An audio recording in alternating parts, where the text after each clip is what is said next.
კარგი, დიდი მადლობა. ბატონო, ეს სამსახურების უფროსები ამერიკაში რომ წავიდნენ, როგორ დააკომპლექტეთ თავიდან შტატები? მაგას გავუყასადეთ და ჩავავლეთ. ქართული ოცნების წევრები საქართველოდან გარბიან. ქვეყანას ისინი ვსტოვებენ, ვისაც პარტიამ ბრძოლა დაუფასა და თანამდებობაზე დანიშნა. ქუთაისის მერიის ზედამხედველობის ინფრასტრუქტურისა და შიდა აუდიტის სამსახურების უფროსები ამერიკაში წავიდნენ. მერი იძულებული გახდა ბედს შეგუებოდა და სანდო ხალხის ძებნა თავიდან დაიწყო. ამაზე მერე მოიყვანეს მმართველი პარტია ხელისუფლებაში. ქართული ოცნება აუდიტის სამსახურის უფროსმა, ზედამხედველობის უფროსმა, ინფრასტრუქტურის უფროსმა. რატო გადაწყვიტეს ახლა ყველა მექსიკის არ გინდათ მათ რო გითხოთ? არ გინდათ მათ რო გითხოთ? გამოგითხეთ ისინი? მათ გადაწყვეტილი ხო შეგვიძლია. შაბათის ეთერის მოპოვებული ინფორმაციით, ქართული ოცნების მაღალჩინოსნები ქუთაისიდან ამერიკაში არალეგალური გზით წავიდნენ. საქართველოდან ევროპაში, ევროპიდან მექსიკაში, მექსიკიდან კი უდაბნოს გავლით შეერთებულ შტატებში. ქუთაისის მერს ეს რცხვილება იმის აღიარება, რომ მმართველი გუნდის წევრები ქვეყნიდან არალეგალური გზით გარბიან. მექსიკით წავიდნენ, ესე გაუჭირდა ბატონს, რომ ოფიციალურად ისე წავიდნენ. ამერიკის ეროვნული დემოკრატიული ინსტიტუტის ბოლო კვლევებით საქართველოდან წასვლა ყოველ მეხუთე მოქალაქეს უნდა. როგორც ჩანს, გასაქცევად გამზადებულთა არმიაში ქართული ოცნების მხარდამჭერები და ჩინოვნიკებიც მრავლად არიან. ბექა ყურაშვილი ქუთაისის მერიის ინფრასტრუქტურის სამსახურის უფროსის პოსტზე მუშაობდა. ქართული ოცნების წევრმა ყველაფერი მიატოვა და ახლა ამერიკაშია. ტევა პირველიდან გაწუხებთ. რა შვებით, როგორ ახართ? არა მისევთ, როგორ ახართ? მადლობა, კარგად. როდის წაბრძანდით ამერიკის შეერთებულ შტატებში, ეს გვაინტერესებდა? არ ინტერვიუს წერთ? დიახ, თუ შეიძლება, თუ არ შეგაწუხებთ. ეხლა არ შემიძლია, ცოტა სხვა დროისთვის. მექსიკიდან ამერიკაში გადასვლამდე ბექა ყურაშვილმა ქუთაისის მერის იოსებ ხახალეიშვილის კაბინეტში განცხადება დაწერა. მერმა მერიის მაღალჩინოსანს მოთხოვნა დაუკმაყოფილა. ახლა ნიუ-იორკში ტაქსის მძღოლად მუშაობს. ჩვენ მას იმის გასარკვევად დავუკავშირდით, რატომ დატოვა პოსტი ქუთაისის მერიაში და რა მაიძულა გარანტირებული სამსახურის მქონე ოცნების წევრს მექსიკის უდაბნოს გავლით ემიგრაციაში წასვლა. რატომ დატოვეთ თანამდებობა ბატონო ბექა? არ გვინდა ეს კითხვები თქვენ ხო გითხარით, რა ვიცი. არ მინდა ხო გაგიფიშო და არა ვარ ახლა ინტერვიუს ვსვათ. თქვენ მეგობრებთან ერთად წაბრძანდით შტატებში, მათ შორის თანამდებობის პირებთან ერთად, ხო? ბატონო ბექა, რატომ მიიღეთ ეს გადაწყვეტილება? ბექა ყურაშვილი არ არის ქუთაისის მერიის ერთადერთი მაღალჩინოსანი, რომელიც ამერიკაში მექსიკის რთული გზის გავლით ჩავიდა. თანამდებობა მასთან ერთად დატოვა რამდენიმე სამსახურის უფროსმაც. ყურაშვილი ივანიშვილის ხელისუფლებაში მოსვლის დღიდან მაღალ თანამდებობებზე მუშაობდა. თუმცა, როგორც ჩანს, მმართველი პარტიის შიგნით უპერსპექტივობის განძ და ყველაზე მეტ მოქალაქეს აქვს. ბექა ხო მუშაობდა მერიაში? კი. და მიუხედავად ამისა, მაინც წავიდა? შეიძლება აქ არსებობა? ორი შვილი, ძოლი. ფასი არ ყოფილა. ბოშე ცოტა რა.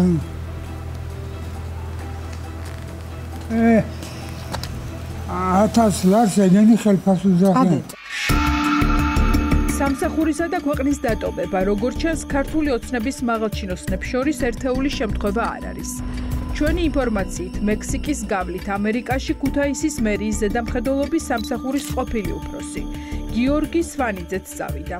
თანამშრომლები გაოგდნენ, როდესაც ერთ დღეს სამსახურში მისულებმა აღმოაჩინეს, რომ უფროსმა ცალმხრივი ბილეთი იყიდა და დაიბარა, რომ უკან აღარასდროს დაბრუნდებოდა. როდის წავიდა გიორგი სვანიძე ამერიკაში? რო არ მახსოვს, ახლა როდის წავიდა, მაგრამ ახლა დემოლინიანიშვილი არის. მექსიკით წავიდა ამერიკაში? ვისთან ერთად წავიდა, სხვა სამსახურების უფროსებთან ერთად? არ ვიცი, ინფორმაცია ჩვენ არ ვაქვს, როგორც უფროსი ისე ეს დინამიკი ურთიერთობები არ აქვს მოაწყო. რა ვიცი, უკმაყოფილო იყო, რატო გადაწყვეტეს? ქართული ოცნების წევრისა და ქუთაისის მერიის მაღალჩინოსნის დედა გვიყვება, რომ მექსიკით სვანიძემ გადასვლა წინასწარ დაგეგმა. ბილეთის ფულის შეაგროვა შუამავალს გადასცა, რომელმაც ის შეერთებულ შტატებში არალეგალური გზით გადაიყვანა. გეოგრაფიის გამო მიიღო. მერიაში მუშაობდა მაღალ თანამდებობაზე. ხო. სამუდოს ზედაში იყო. უფროსი იყო. ხო. მეგობრებთან ერთად წავიდა, ხო, თვითონ მერიის ბიჭებთან. მერიის ბიჭებიც და ის კიდე ნაცნობ ბიჭებიც და წავიდნენ ერთად. გაუჭირდათ ალბათ გადასვლა ხო თავიდან, ანუ ვინ უპატრონა? არის, იყო პატრონის და ყველაფერი, რაც მინახა დამალვა, იყო პატრონის ყველაფერის და წავიდნენ ისე. გადავიდეთ სკალობით. ქუთაისის მერიის მაღალჩინოსანი ქართული ოცნების რიგებიდან გარანტირებული სამსახურით მსოფლიო მეგაპოლისში ახლა ცხოვრებას თავიდან იწყებს. მართლ პარტიაში სტატუსი და მერიაში პოსტი ნიუ-იორკში კურიერის პოზიციაზე გაცვლა. დედუხჭირე ქვია, აბა რა ვიცი, რა ქვია, არ ყოფნიდა, ბანკში აქვს გადასახადი ფულები და რა ვთქვა. გზავნის იქიდან ოჯახისთვის უსტო ჯერჯერობით. ჯერჯერობით თავს იკავებს. გონი, რა ვიცი ახლა. ჯერჯერდება თვითონ. ქართული ოცნების ცენტრალურ ოფისს ქუთაისიდან ტელეფონით შეატყობინეს, რომ მათი აქტიური წევრი, რომელიც ყოველი არჩევნების დროს ივანიშვილის პარტიის გამარჯვებისათვის ფიზიკურად იბრძოდა, ემიგრაციაში წავიდა. მიატოვა პოსტი მერიაში. ის რიგითი თანამშრომელი არ იყო და შიდა აუდიტის სამსახური ჰქონდა ჩაბარებული. ოცნება მას ისე ენდობოდა, რომ მერიის ასობით ჩინოვნიკის კონტროლი ანდო, თუმცა ზვიად ჯავახიაც ამერიკაში წავიდა. პარტია დატოვეს სამივე? დატოვეს, მაგრამ მაინც უთანამშრომლობენ ოცნებას. ამერიკაში ახალ ცხოვრებას თავიდან იწყებენ ქართული ოცნების წევრები და ოპოზიციის რეგიონული ლიდერები. პოლიტიკური დაპირისპირების კვალი მათ შორის კილომეტრებმა წაშალა. გია უკლება ოცნების მხრიდან ქუთაისში თავდასხმის მსხვერპლი არაერთხელ გამხდარა. ახლა უკვე ნიუ-იორკის ქუჩებში ტაქსის მძღოლი გია ხვდება კურიერს, რომელიც ერდროს მისი პოლიტიკური მტერი იყო. ვიდრე საკრებულოს წევრის მანდატი ჰქონდა, ქართული ოცნების ლიდერები გია უკლებას ფიზიკურად გაუსწორდნენ და რეპრესიების მსხვერპლი ის ამის გამო არაერთხელ გამხდარა. მუდმივმა დევნამ მისი ცხოვრება სამშობლოში გაუსაძლისი გახადა. რომ იცოდეთ აქ ნიუ-იორკში ტაქსისტებს უხარიან ცუდი ამინდი. ბრუკლინში დღეს წვიმიანი ამინდია. ნალექიანი დღე აქ ყველა ტაქსის მძღოლს უხარია და მათ შორისაა ქუთაისის საკრებულოს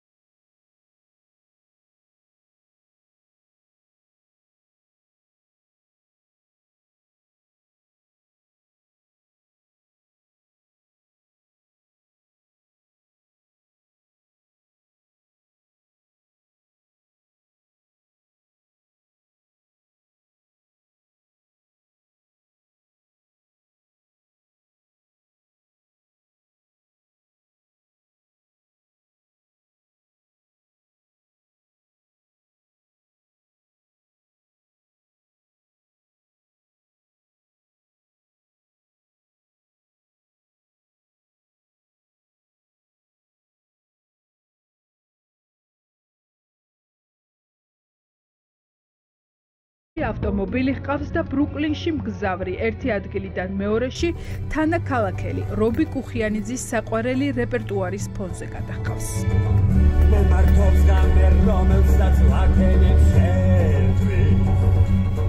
ნახა უკეთეს სამსახურს. არ უნდა იმაზე ფიქრი, ძველი უნდა დატოვა. ეს ჩვეულებრივი ადამიანური, ასე ვთქვათ, წესია და ამაში ცუც მე ვერაფერს ვერ ვხედავ. აქ არ უნდა სამსახურზე სენტიმენტები, რაღაცა ვაიდე და ცვემლები. დეპუტატი ავტოკარტის სამაჟორიტარო ოლქის პრობლემებზე უნდა ზრუნავდეს წესით და აგერ ნევადაში უდაბნოში მიდის. ემიგრაციაში უკვე რამდენიმე თვეა ქუთაისის ყოფილი მერიც. ავტოქარხნის სამაჟორიტარო ბიუროში მუშაობის ნაცვლად ახლა ბესო ბრეგაძეს ნევადაში ტვირთი მაღალი გამავლობის მანქანით გადააქვს. ეს კიდევ დიდი გამართლებაა, რადგან ამერიკაში ცოტა ხნის წინ ჩასული ემიგრანტები სამსახურებისა და თავშესაფრის გარეშე არიან დარჩენილები. ქუთაისის საკრებულოს მოქმედი წევრიც ოპოზიციიდან შტატებში მექსიკის გავლით 7 თვის წინ ჩავიდა. ხარ მომზადებული შეიძლება გონებრივად, მაგრამ ფიზიკურად რთულია, როცა ევროპიდან მაგალითად ეხა მექსიკაში გადმოფრენის დროს დაახლოებით 14 საათი ვიტრინეთ რო დავჯექით მექსიკაში, მექსიკელები თალკეხო მესაზღვრეები განსაკუთრებით ცუდად იქცევიან ჩვენნაირ ხალხთან, იმიტომ რომ იციან რომ ჩვენი მიზანი არ არის მექსიკაში გაჩერება. ქვეყნიდან მიდის ყველა. ოპოზიციის რეგიონული ლიდერები პოსტებს და მშობლიურ ქალაქებს ერთმანეთის მიყოლებით ტოვებენ. სახს დაგათვალიერებინებთ უბრალოდ როგორც ყველა იმიგრანტს ახალსაწყისში დიხართ, ავეჯი არ გვაქვს გასაბერ საწოლებზე ვართ განთავსებული. ეს არის ჩვენი ოთახი. ლაშა კილაბერია ბათუმის საკრებულოს მოქმედი დეპუტატი იყო. ის საკრებულოში ოპოზიციურ ფრაქციას ხელმძღვანელობდა, როდესაც ქვეყანა დატოვა. შტატებში მექსიკის უდაბნოს გავლით აღმოჩნდა. მძიმე გზა იყო. ახლა ბრუკლინში ერთ ოთახიან ბინაში ქირი ცხოვრობს, სადაც მისთვის ნამდვილი სამოთხია, რადგან ამერიკაში არალეგალური გზით გადასვლა უდაბნოსა და ჭაობების გავლით მისთვის საშიში ფილმის სცენარივით იყო. საზღვართან გამცილებელმა ბედის ანაბარა მიატოვა. რამდენიმე საათის განმავლობაში ისიც არ იცოდა საით იყო, ამერიკაში თუ ჯერ კიდევ მექსიკაში. დავჭით მარტო რაღაც მიტოვებულ შენობაში. აი ზუსტად როგორც ფილმებშია, ისეთ მიტოვებულ შენობაში და ნავიგაციით რო ტელეფონი ქონდა, საბედნიეროდ ნავიგაციით რო ხვდებით, რაღაც საზღვართან ვართ, მაგრამ ამ საზღვარში არაფერი არაა, არანაირი დასახლება არაა და იქ ვინ მოვიდოდა, ვინ რას გიზამდა, ვერაფერს ვერ შეატყობინებდი, დახმარებასაც კი ვერ ითხოვდი. რეპრესიები, მუდმივი შევიწროვება, დევნა ამ ყველაფერმა გახადა იძულებული ლაშა კილაბერია პოლიტიკურ ბრძოლაზეც უარი ეთქვა და იმიგრანტების ჯარს შეერთებოდა. განსაცდელს ოჯახს სხვა იმიგრანტების მსგავსად არ უყვებოდა, მალავდა. ახლა ნაცვლად იმისა, რომ ბათუმში ჩასულ მართველი გუნდის წევრებს აქციებით დისკომფორტი შეუქმნას და საკრებულოში კანონპროექტების განხილვაში მონაწილეობა მიიღოს, პიცას ნიუ-იორკში უბან ატარებს, სამსახურს გამთენიისას იწყებს და დილამდე მუშაობს. ვეძებთ სამსახურს, იმიტომ ეხა საბუთები უნდა მოვაგვაროთ, თუ საბუთები არ გექნება, რთულია, თან ზამთრის პერიოდია და ძალიან რთულადაა სიტუაცია. არ არის ესე მარტივი ხედან რომ ჩას შეიძლება კარგი ფოტო გადაიღო და Facebook-ზე დადო, ვიღაცას მონია რომ ამერიკაში ხარ და კარგად ხარ. სამწუხაროდ ეგია ბავშვობაში რომ ოცნებობ ვერ გავხდე პოლიციელი, ეხა აქ იმიგრანტი რო ჩამოდის, ოცნებობს რომ გაახდეს ტრაილერს ღორი. ჩემი დილა იწყება ორლეანის საჭიროებების უზრუნველყოფით, შემდეგ როდესაც ის უკვე მოსვენებულ მდგომარეობაში უყურებს ტელევიზორს, მე გადმოვინაცვლებ. ამერიკაში თუ ოდესმე სამუშაო დარჩენას გადაწყვეტ და ვერაზროს იფიქრებდა მარიკა დათუკიშვილი. პოლიტიკოსი, რომელსაც სულ სხვა ვალდებულებები აქვს, უკვე 4 თვეა ცხოვრობს 90 წლის ოლივიასთან და უკლის. შტატებში სამუშაო ვიზიტით არაერთხელ ყოფილა. გუბერნატორთან და შტატების ლიდერებთან შეხვედრების დროს ვერასდროს იფიქრებდა, რომ სულ მალე ამ ქვეყანაში მოხუცის მომვლელად დაბრუნდებოდა. სამსახური არ ეთაკილება, პირიქით, ამაყია, რომ ადამიანის სიცოცხლე აპარია.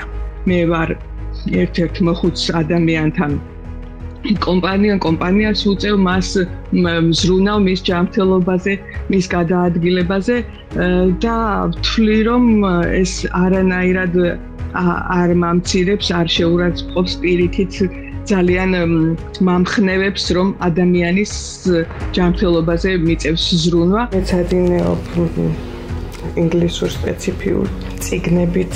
როცა არ მუშაობს, კითხულობს წიგნებს ჯანდაცვაზე ინგლისურად და სურნელოვან სანთლებს საკუთარი ხელით ამზადებს. პოლიტიკოსი ქალით დამსაქმებელი ძალიან ამაყობს. ისტორიული ფოტო მადლენ ოლბრაითთან ამერიკაში ემიგრანტის სავიზიტო ბარათი გახდა. მთელი ნიუ-ჯერსი ახლა ინფორმირებულია, რომ ოლივიას ძლიერი ქალი პატრონობს საქართველოდან. ამით ძალიან იწონებს დღემდე თავს. ჩვენ გვაქვს აბსოლუტურად თანაბარი ურთიერთობა, ძალიან პატივს ვცემთ ერთმანეთს, ვფრთხილდებით მე თავისთავად, მაგრამ ქალბატონი ოლივია მიუხედავად იმის, რომ მე ვარ ადამიანი, რომელიც მას ყავს აქირავებული და უხდის ხელფას, ძალიან პატივს ვცემთ ჩემს პირად სივრცეს, ძალიან აფასებს ჩემს გულწრფელ დამოკიდებულებას. გავთვლი, რომ გავიცი, ალბათ გამიმართლა. სავარაუდოდ ოლივიასაც გაუმართლა. ვისაც გაუმართლა, ახლა ამერიკაშია. კანონიერად თუ უკანონოდ, დასაქმებული ან სამსახურის ძიებაში. ამერიკაშია ყველა მოქმედი თუ ყოფილი ხელისუფლებაც. როგორც ჩანს, ქვეყანაში მძიმე კრიზისი მხოლოდ მმართველი რგოლის ელიტარულ წრეს არ შეეხო. ვის გარიგებებზეც შაბათის ეთერში მუდამ გიყვებით.